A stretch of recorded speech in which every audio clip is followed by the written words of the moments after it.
माफी चाहना।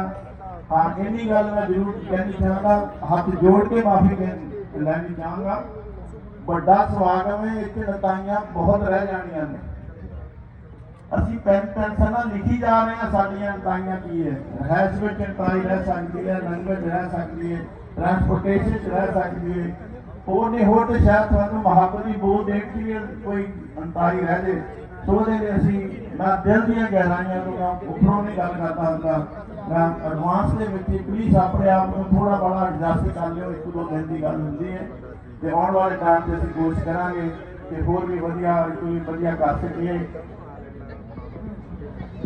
पंजाब पाबंदी अडान अजे बाकी है, साडे हौसलियां दा इम्तिहान अजे बाकी है। अजे ते नापी है मुट्ठी पर जमीन, अजे ते सारा आसमान बाकी है, अजे ते सारा आसमान बाकी है। थैंक यू वेरी मच, सारिਆਂ ਨੂੰ ਢੇਰ ਸਾਰੀਆਂ ਦੁਆਵਾਂ। Thank you ji.